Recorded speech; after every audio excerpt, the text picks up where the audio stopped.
Hello, I'm going to do a book report while I'm driving. So I read a book called The Reformation by a fellow named, I think, Diarmaid MacCulloch. Um, he's a British guy. The book is about the Reformation. It's a good book. So I think I'm going to talk about like four, maybe five different chunks of this book that I thought were interesting. It's a very dense book. It's like a textbook. It just kind of talked about like everything, the Reformation. Okay, so part one, what is the Reformation? Um, this is a really interesting question. Like, I never even thought about like what the definition of the Reformation is. It's easy to think about the Reformation as just like conflicts between the Protestants and the Catholics, and that's true. But there's also other things that are true. Um, like maybe something to undermine that idea is that the Reformation happened before there were Protestants. So um, it's hard to simplify it down to a thing of Protestants or call it the Protestant Reformation if it was going on before there were even Protestants. Um, and then the Reformation continued, after there were Protestants, and then there's a Counter-Reformation, which I guess maybe you could think of that as like a Reformation itself. I mean, just think about what the word Reformation means. It means just like changing. Society was changing. The church was changing. So the Protestants came out of that, but they weren't really like the central actor in that change. So I thought that was interesting. Before Protestants sort of like burst out in defiance of the Catholic Church, there's like lots of tension in society. There are certain like kind of like conflicts, like kind of bubbling up, kind of germinating, culminating. That was what was going on, and so I think reading about those conflicts or identifying those conflicts as the source of the Reformation was very interesting. Such as the conflict between like the church elite, like maybe the theologians, the monks, the people who are sort of professional Christians, conflicts between them and regular people who are not thinking deeply about church, who don't know how to read, who have day-to-day lives where church needs to like fit into as an accessory, not like the primary thing. So there's conflicts between them, and I thought those were very interesting. And I'll elaborate a little bit about what those conflicts were. I mean, like people, what if you just think about like what did people want from Christianity? Um, you know, they go to church and they like the music. They go to church and they like the art. Um, they like hearing moral like lessons from the pastor or the priest. That's the kind of stuff that they wanted out of church. But that has like, if you think about like a monk, that's not what monks do, right? Like a monk is someone who studies Christianity. They're not necessarily interested in music. They're not necessarily interested in art. They're not interested in pleasing an audience necessarily. Maybe they're not good at public speaking. Um, so you can see that like the qualifications for being a monk or being a priest were just like kind of different from what people actually wanted. And there was kind of a tension there. So sometimes I'd corrupt the church where someone would get into the church just because they want to do those things, but then they're sort of watering down the Christian parts, and then vice versa. Maybe the church takes a hard line where like no, we're going to be about theology.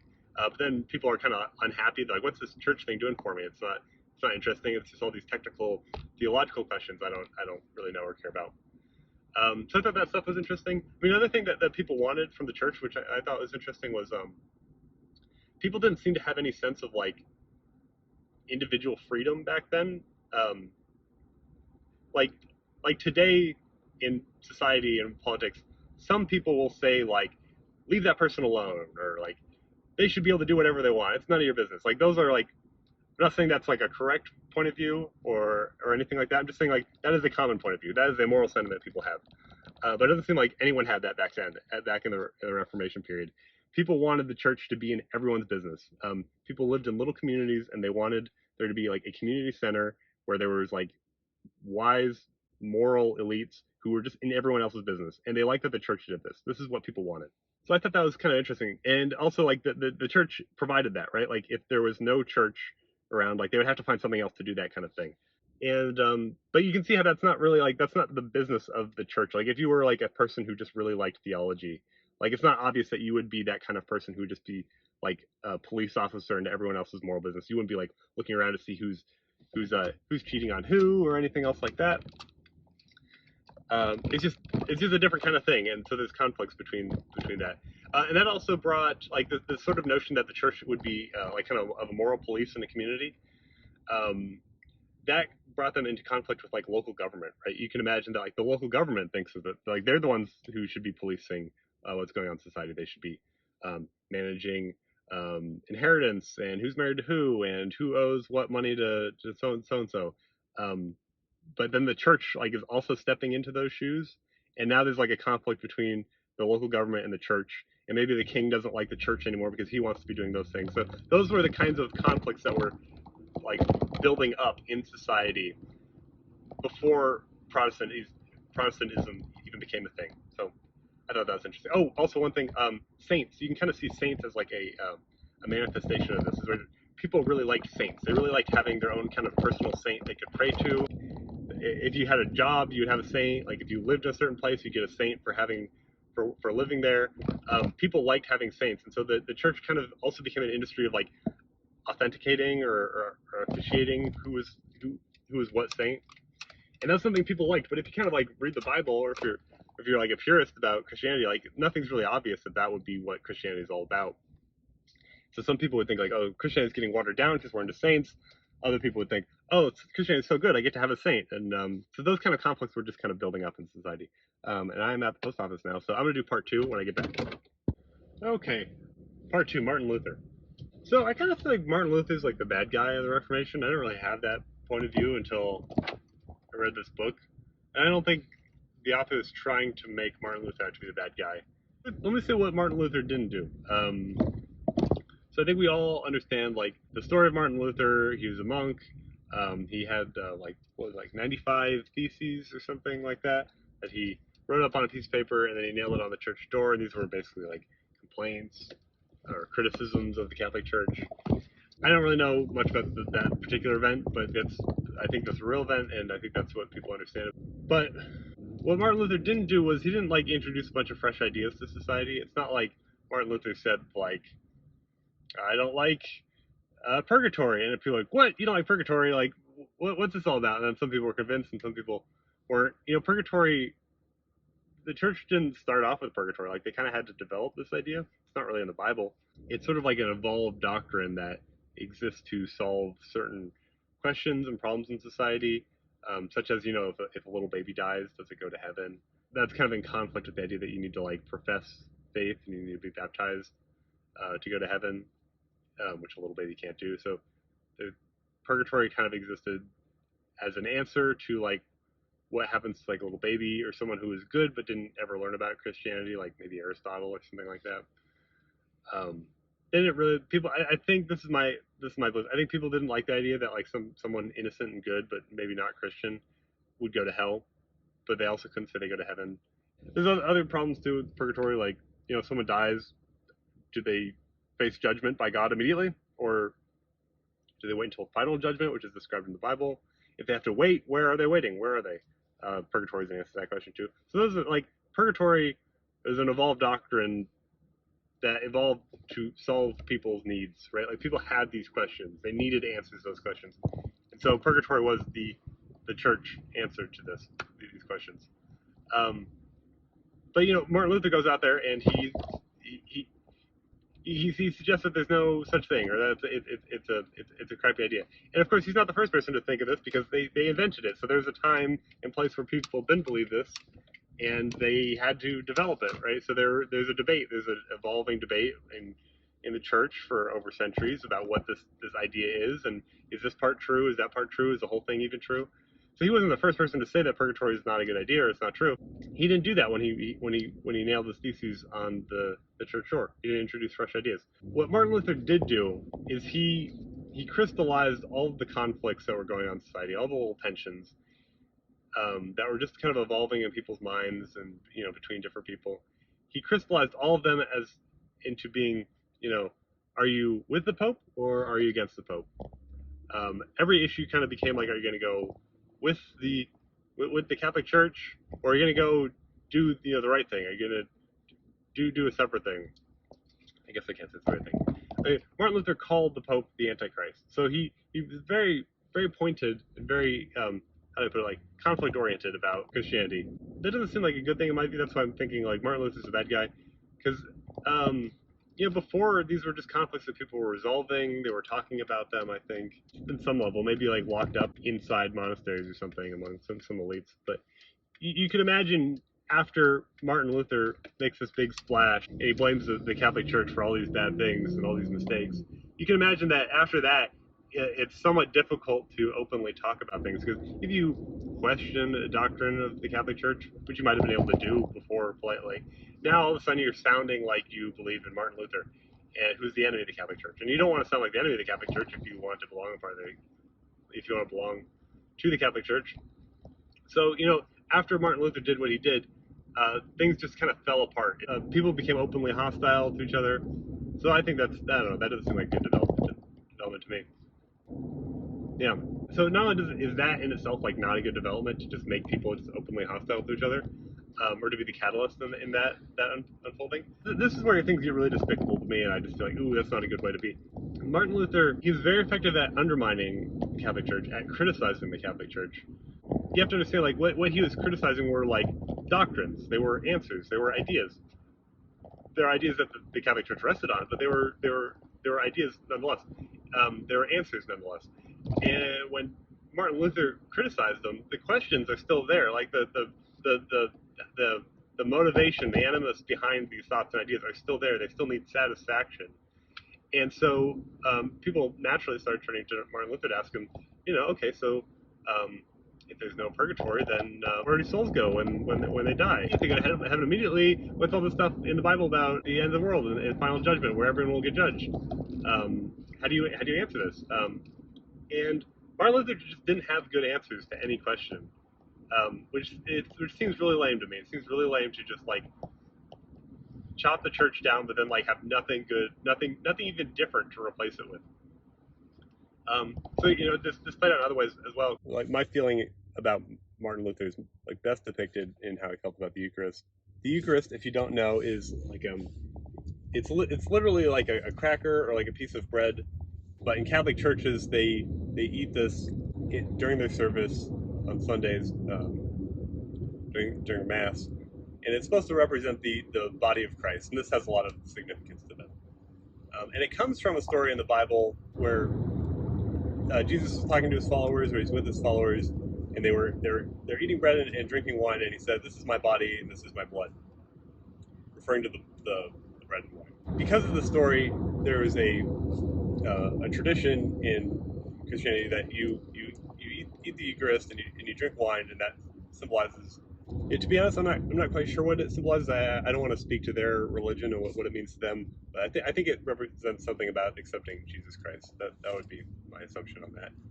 So, okay, back to Martin Luther. Martin Luther tore down a lot of institutions in the Catholic Church, and his basis for doing so was usually like, this practice that we're doing is not found in the Bible. The Catholic Church is doing XYZ. They say you have to do it, but there's nothing in the Bible that says you have to do XYZ. So this is baloney. We're going to stop doing it. That was kind of Martin Luther's attitude about it. But Martin Luther did keep the Eucharist. He did say, like, we've got to do the Eucharist as Christians. And what's interesting is that one's also not found in the Bible. Like that story of Jesus, giving out bread and wine to his followers, that's in the Bible. But there's nothing that says, like, you Christians have to do this every Sunday. As I understand it, I could be wrong, somebody can correct me. There's nothing in the Bible that says Christians have to do this ritual. It's just a story about Jesus. That's kind of suspect, in my view, why Martin Luther permitted or endorsed the Eucharist, even though it's like everything else he criticized, it's not really supported in the Bible. Martin Luther wasn't silent about this. He explained why he supports the Eucharist.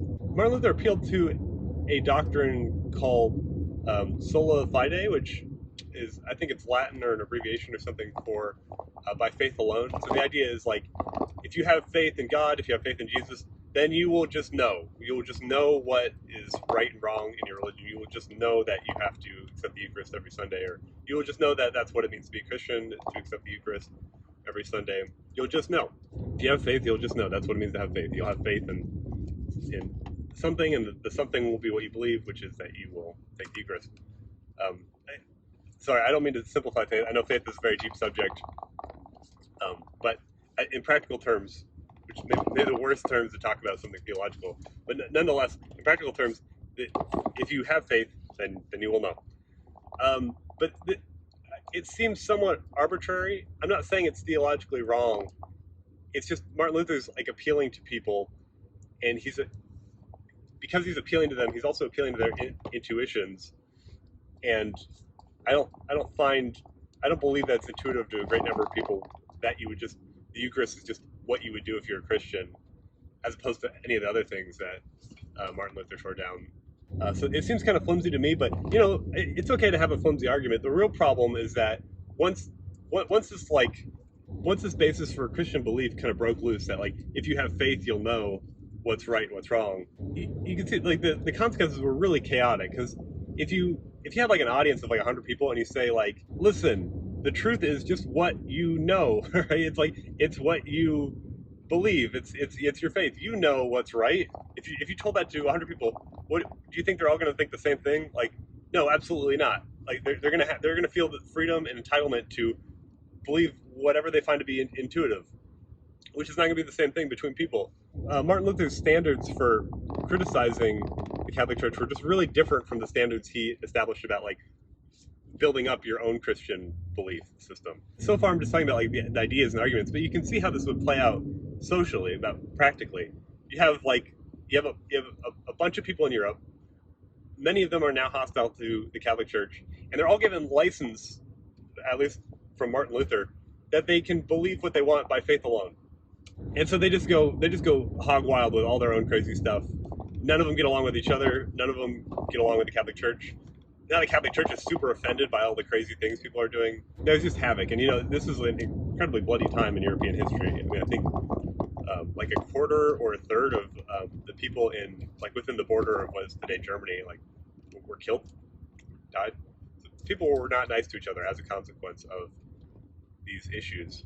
Yeah, I can't fault Martin Luther for just making arguments or sincerely sharing his beliefs. If he shared his beliefs and that incited violence from others, I would give him a break from that. But it's an intellectual laziness where he's much harsher to his critics than he is to himself. That makes it like particularly unnecessarily hostile in such a way that is disastrous socially to everyone around him. Some Protestants, like the Calvinists, as I understand, they said like, yeah, the Bible is the only authority. That's it. I appreciate that. That seems simple. That seems straightforward. Now, maybe it's hard to get all the answers out of the Bible. Maybe the Bible sounds contradictory, or it's silent on certain topics. Maybe it's hard. I can appreciate trying to wrestle with like a difficult doctrine, but at least you're like at least you've picked your doctrine and you've bitten your bullets. You're just gonna say the Bible is the only source of truth in Christianity. But it seemed like Martin Luther wasn't willing to bite that bullet, but then he's left with like a difficult question of like, okay, if the Bible isn't the only source of truth, what are the other sources of truth? Is it like the church? Where does the church get its authority? Martin Luther just did not have anything interesting to say on this topic. So that's why I don't like Martin Luther. Now that I said that, I'm just the guy driving a car, having read a book. I could have gotten details wrong. I could probably, if I looked into this more, I could probably find a more charitable description of Martin Luther. So if you're a big Lutheran head, or a big Martin Luther head, or you're Lutheran, please don't hate me. I'm just throwing through these ideas for fun. Okay, part 3 in my book report. What should part 3 be about? Oh yeah, so talking about Protestantism in the Americas, in the New World, was pretty interesting. The book pointed out that like in Europe there was a Protestant Reformation, and then there was a Catholic Counter-Reformation. So the Protestant Reformation swept over things, and the Counter-Reformation kind of swept over things. So in some way, Europe never became like the fully actualized version of what Protestants wanted to be, because they were sort of they're beaten back by Catholics. But there's no Counter-Reformation in North America.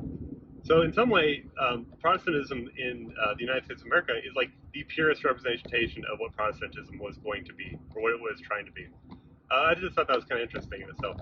Something I've noticed in Latin America, in South America, the people there are Hispanic, right? They are a mixture of European and Native American ancestry. But if you look at North America, like the descendants of the colonists that came to North America are white, right? They're British people. Apparently there's no mixing, right? which is like a big difference, right, from Latin America. Why is that? Well, the people who went to Latin America and South America, they were men, they were like soldiers or missionaries. They were kind of there to do a job, and so naturally, they started meeting women in the region, and that's why it became a mixture. Whereas in the north, right, whole families came over and they just kind of stayed to themselves. It just kind of makes me think one level deeper, like why was there this difference between the kinds of people who came over from Spain than the kinds of people who came over from Britain? And this book kind of got into that a little bit, which is really interesting. So, the when Catholics went around the world, when Catholics started exploring the world, they were very much like trying to make the world Catholic. They're trying to convert people to Christianity. So they came to Mexico or Brazil, and they wanted to make that a Christian world, however they could, right? However they could integrate with the locals to make them Christian, the better. Or however they could do it, they wanted to do it. And they did this in Africa, and they did this in China, right? Catholics were just going out, missionaries, trying to make the world more Catholic. That was just what they believed. We need to make everyone Christian. It's our duty as Christians to do this. We're saving them by making them Christian. So let's go do that. That was what Catholics were doing when they were exploring the world.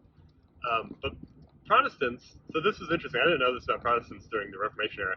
Protestants there's no institution of Protestant religions that they had to go make people Christian. Like they had no inclination to going and finding non-Christians and converting them to Christianity. That was just not something they were interested in doing. It didn't seem like something they felt obligated to do. So they had no reason to explore the world to make them Christian. Protestants had a different motivation. They just wanted to go make their own place. They wanted to go make their own city, so they didn't have to deal with other people. They can kind of just go live their lives as they wanted to live their lives. And so as a consequence, they were coming over as families. They were like people who like had some kind of profession, and they just wanted to do that profession somewhere else, right? They had some kind of way of life. They just wanted to do it somewhere else. And so that's why the people who went to North America, the British people who went to North America, were families, and the people who went to Latin and South America were like soldiers and missionaries and men, just single men. So I thought that was interesting. And this is where this is also interesting. Here's like a caveat on that interesting thing.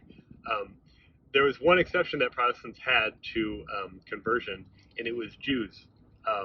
They actually did feel an obligation to convert Jews. And the reason for that is because a lot of Protestants thought the world was going to end soon, and they wanted to actually do things that would cause the world to end, as described by the Bible. And one of the things the Bible says is that right before the end of the world, all the Jews will become Christian. So they didn't want to deal with anybody, but they wanted Jews to be like nearby or around or like kind of within reach so that they could try to turn them into Christians. Yeah, that was interesting. So like some of the earliest Americans were Protestants that wanted Jews to come to North America as well because they wanted Jews to be around so they could try to convert them. And so there were like, there's some really early Jewish communities in the United States as well. I thought that was interesting. I never heard of that before. Yeah, just a random aside about the Catholic missionaries. So the Catholic missionaries is kind of fun reading about them because it sounds like they'd go around the world, they'd encounter like a really exotic foreign culture from their point of view, and they wanted to make those people Christian, but they really needed to learn how they tick. Like how do these foreign people think? How do they think so that they could make like a sales pitch? Like they could really have like an appealing argument to become Christian from their point of view, from the native people's point of view. So when they went to China, when Catholic missionaries went to China, they saw that there were existing religions in China. There were existing religious authorities or intellectual authorities, and so they wanted to style themselves like the religious and intellectual authorities in that region, so that people would know. Like they see these people walking around. Oh, those are the those are the authorities. Like those are the smart people. What do they have to say? I want to learn something smart. What do they have to say?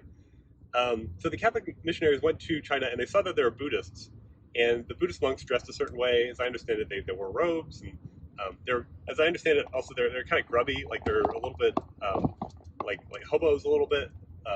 They try to live modestly, very simple, often to the detriment of their kind of bodily health, but that's how it was nonetheless. So the the Christian missionaries dressed up like Buddhist monks, right? Because they're like, well, this is what it means to be like a religious authority in this culture. That's what I want to look like, so that people know I'm a religious authority. That's what they did, but they found that didn't work in China because um, maybe you can guess from my description of Buddhists, they didn't look like a respectable kind of person, like a person you like look up to. They were definitely a religious authority, but they found that people didn't really respect Buddhist monks.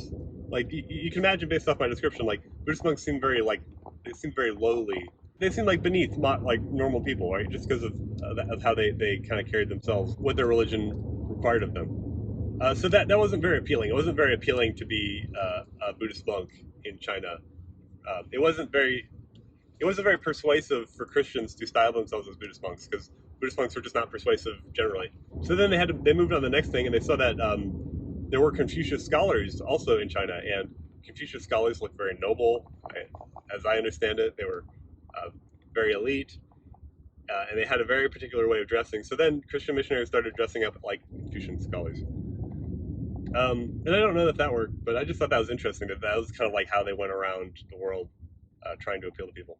Yeah. So also on this note of like how do they appeal to different people, it seems like they did a really bad job for the most part in um, Latin America and Africa. Well, I guess I can't say they did a bad job because I think today Latin America is very Catholic, so in some sense they succeeded. Um, but when they came to Latin America, they found that the people were living a very primitive way. There were a lot of hunter gatherer kind of people um, in Latin America when Catholics came over. And so they thought, like, these people live in such a simple way. I don't even think they're going to understand Christianity. We need to kind of like shelter them. One way they needed to be sheltered was economically. Like, if we come over here, we build a bunch of industry.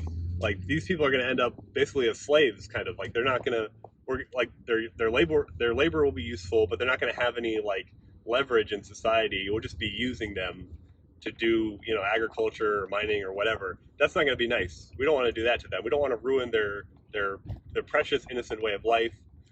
We just want to have like a Christian sanctuary around them, so we can make them Christian in the way that they can be. So to protect them from sort of like an economic revolution in their society, they brought over African slaves because they thought like, well, we'll just have these African slaves instead of Latin American slaves, which is kind of weird. Like you're going to enslave one population so you don't have to enslave the other one. It doesn't really make sense to me. I think people knew. Some people saw this at the time. Like this is cruel. This doesn't make any sense. It doesn't even make any sense. Um, but then in Africa, they're trying to do the same thing. They're trying to make African people into Christians, but they found it was difficult for them because they were also enslaving them, right? So the local people were not really persuaded to become Christian because they could see that the Christians were also doing very cruel things to them. So like they they kind of failed on both sides of the Atlantic for like kind of connected reasons in a way. But again, I guess like in some sense they exceed in the long run because Latin America is very Catholic today, and I think parts of Africa are Catholic if I'm not mistaken. I don't know. I think this is part 4 of my review. I'm going to talk about a little bit about the placement of Protestants when they came to North America. I thought that was interesting. So Protestants kind of broke off from the Catholic Church and did their own thing, but that doesn't mean that their own thing was like the same thing as the other Protestants. Protestants went in all kinds of different directions. Some of them, got more intense in some regards, and some of them got relaxed.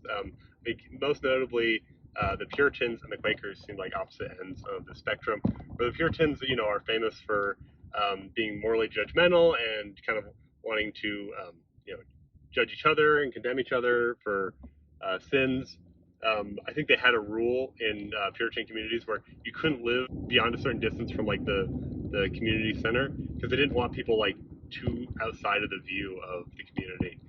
They wanted people to be observable.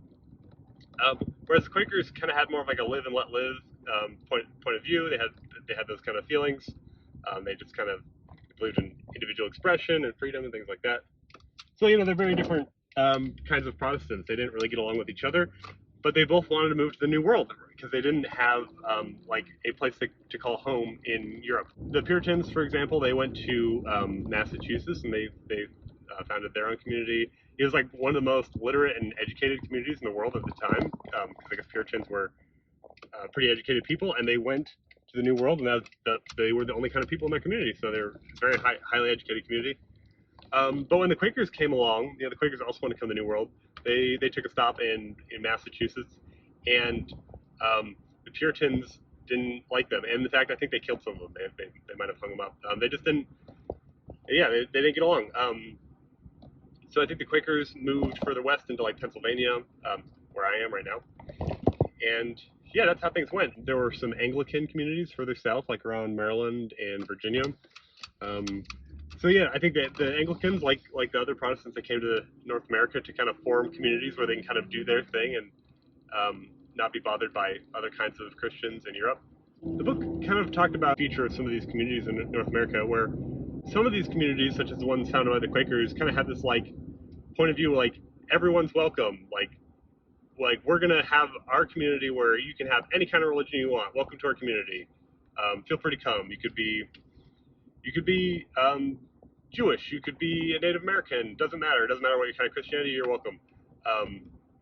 That was the kind of communities that the Quakers founded. The book noted that communities founded like this were not very stable. They weren't necessarily very tolerant either. Like they had a lot of people who like didn't get along with each other, living really close by.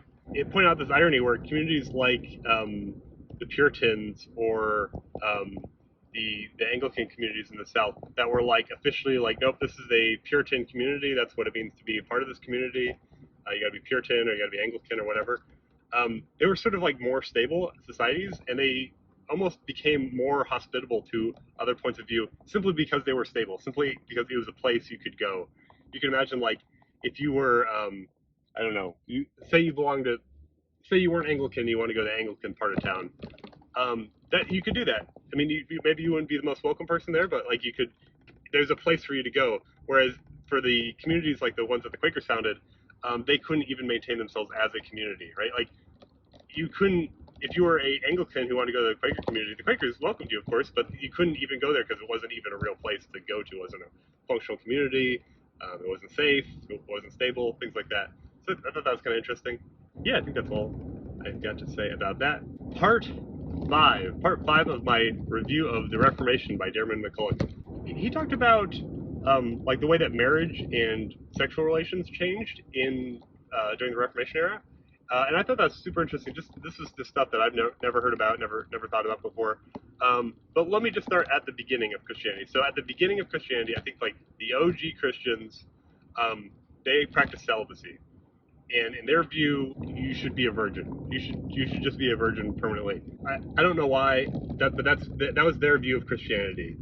I know they had like a sense of like brotherly love, like universal brotherly love. The original Christians, the ones who were hanging out with Jesus.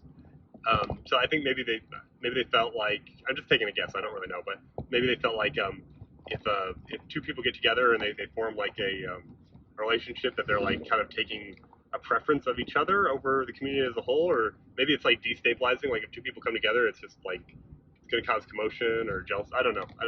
But that was their original view. But as you can imagine, that's not like a sustainable view. You can't have a religion so religion transmits mostly from parent to child, and so if you're not having children, like your religion's not going to succeed. And also, people really like to have kids; like it's a really important part of people's lives.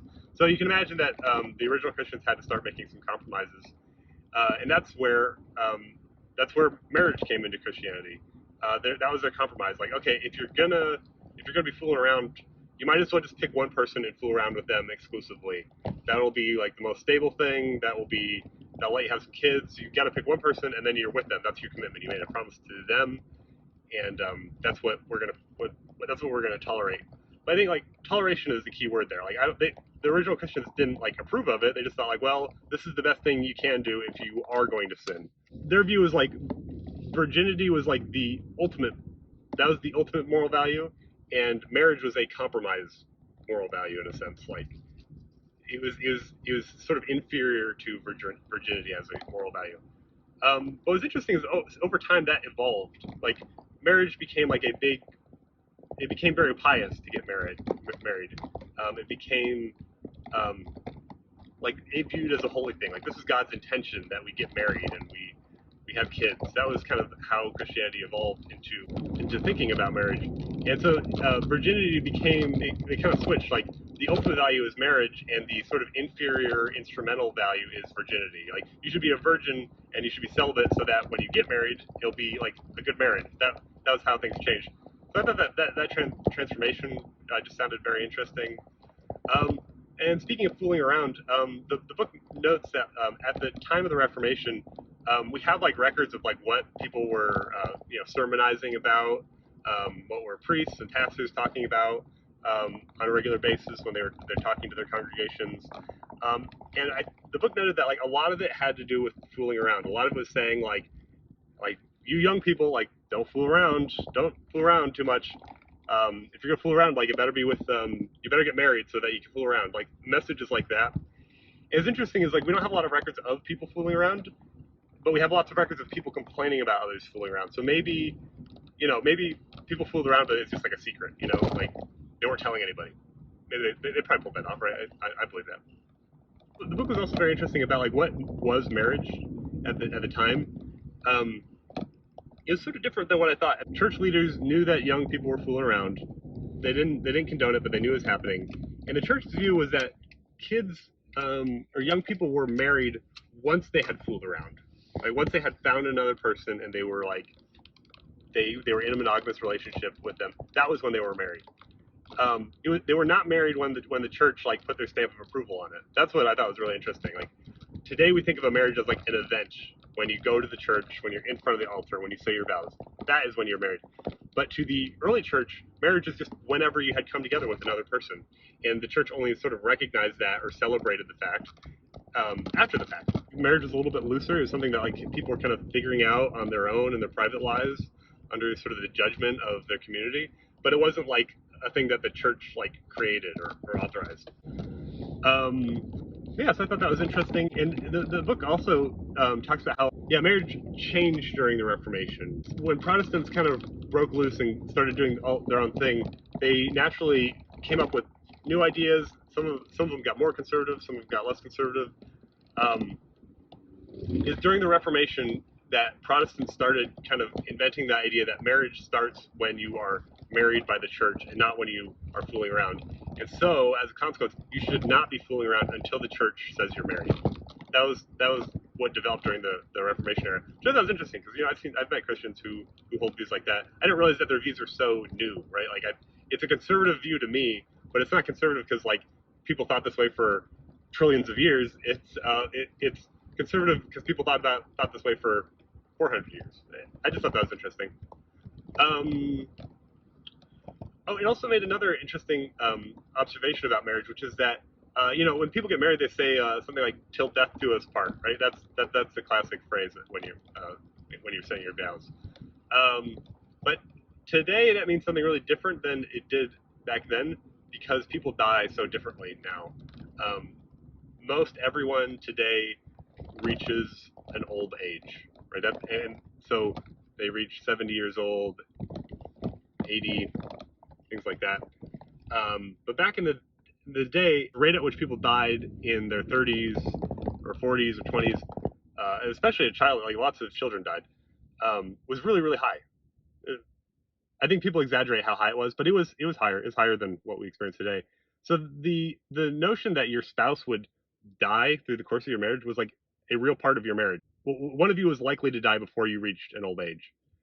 So there's lots of widows and lots of widowers. And if you make a comparison between like how long was the average marriage in like 1400s Europe, it's actually kind of comparable to the duration of marriages today. It's just people end marriages today because we have divorce and people don't, for whatever reason, they don't want to be married anymore together.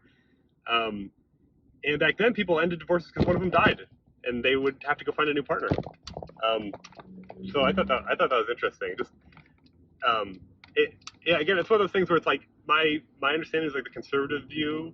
My understanding of like conservative views in society today is like one that includes you should never get divorced, and so as a consequence, you should be married to your partner for like 60 years. Like my grandparents have been married together for I think at least 60 years. But that's a conservative from my point of view, but from their point of view, that wasn't invented yet, right? Like that kind of marriage did not exist, and so it would be a progressive or a new view from that time period. So I thought that was interesting. Hello, good morning. I went to jiu-jitsu class. Had to get up before 6, which is a new thing for me. I'm tired, both because of sleepiness and because I did a workout. But nonetheless, I'm going to do part 6 of my review of the Reformation. In part 6, I'm going to talk about like scholarship and literacy. I thought was kind of interesting in this book. So what I've gathered reading this book is maybe in the Dark Ages, medieval times, people weren't very literate. Literacy was largely concentrated among a class of monks. It was interesting was what the monks wrote about, what they read. It wasn't really like how people read and write today. That's what I learned. They were more like human copy machines. Like they would take one document and then they would write it again on another manuscript to make another copy of it. And that's like largely what literate people did back then. They had records. They had a lot of they had religious records. They had like records about deeds to land, like who owned which pieces of land or history, things like that. But they just had records and then they just copied records. And very, very few people actually did any like original writing. The book seemed to describe like you had to be like in the top like 1% of monk scholars to get to that level where you would be writing original works, which I thought was interesting. And I think things continued that way where like writing was like people mainly wrote about Christianity. That was like the only topic, which I found to be kind of interesting. I mean, aside from like records or history, but it was mostly Christianity, Christian history, things like that. But during the Reformation, things started to change, and there was a movement that the author was describing as humanism, which I think he's using that word in a weird way. But he described it as, for the first time ever, people were writing just about things. They were writing about things that humans were interested in. They were writing about things that happened to humans and people, which was like a completely novel idea during the Reformation, which is kind of crazy.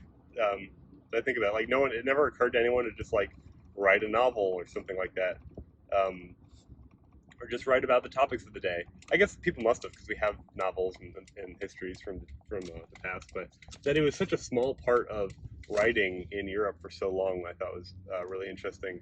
There's the humanities, and it's sort of like a controversial thing. Like the church is like, should people be doing this?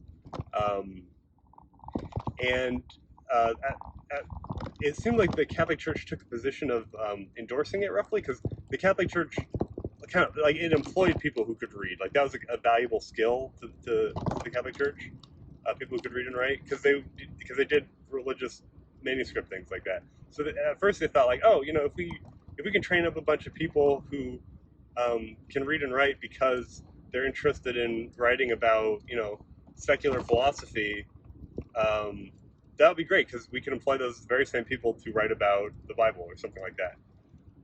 That was their angle on it. But it seemed like it kind of backfired because as soon as people started just writing about whatever was on their mind and started communicating in long form writing, people started, like regular people started discussing theological questions and the nature of the church, and they started coming to conclusions that were like critical or like undermining the Catholic Church. So it seems like the Catholic Church did not actually benefit from this movement overall, although they originally endorsed it. Hello. Okay, so part whatever. I actually have lost count at what part I'm at. I just keep remembering new things to add to this book review. Maybe it's more like a book summary because I'm really just talking about things I learned in this book. But anyway, whatever the heck this is, let's do a part on witchcraft. Witchcraft was a thing that happened during the Reformation. I've read about witchcraft a little bit, so I'm just going to mix in some other information about witchcraft that I've learned about. So, witchcraft was a part of the Reformation, or at least that was the thing that people were worried about during the Reformation. Now, what's interesting about witchcraft is that people, before the Reformation, people had long believed that witches were a thing. They believed in magic, they believed in ghosts, they believed in witches. They thought that was just a part of the world around them. But they didn't start persecuting each other for being witches until the Reformation, which is kind of a puzzle, right? Like, what changed? Why did they start why do they start arresting each other and killing each other for being witches at that point, but not any time before? Like they thought that some people were witches, but they didn't persecute them. So what was going on there? And let me just say some things about like the scale of witchcraft trials. I think at the peak in England, witchcraft trials accounted for a third of all court cases, which I find just wild. Because I think of I almost decided to become a lawyer in college or go to law school, and so I kind of thought of the law as like a finely tuned machine. Like I don't want to say like elegant, because I think the law can do some pretty nasty things to people, but like it is technology. It is something that people invented and refined to accomplish a good outcome. So there's some kind of admiration there in me for the law, but then on the other hand, people could take this like finely tuned machine and they could use it against each other on the premise that some people are witches, and that so maybe it makes me question a little bit about myself, about like what is admirable about the law, if the whole premise that people are litigating on is just complete, fantasy. That because I don't believe in witches. I don't know if you know that, but I don't believe anybody's a witch. So if someone sues another person for being a witch, I think there's something going on there. Maybe it's just an excuse. Some really screwed up stuff's going on. Someone's going after someone innocent, maybe. I don't know. So yeah, back to the scale of the problem. I got a little sidetracked there. People were not persecuting each other for being witches until the Reformation happened. But what I also think is the case, based off, I think I read a study on this once, is that the occurrence of witch trials was sensitive to the religious makeup of the community. So, for example, if there's a community that was very Protestant, but they were neighboring a community that was very Catholic or something, or suppose there's a community that like had Protestants and Catholics in it, those kinds of areas saw higher incidence of witchcraft trials than regions that were like purely Catholic or purely Protestant or like completely swamped in one religion or the other.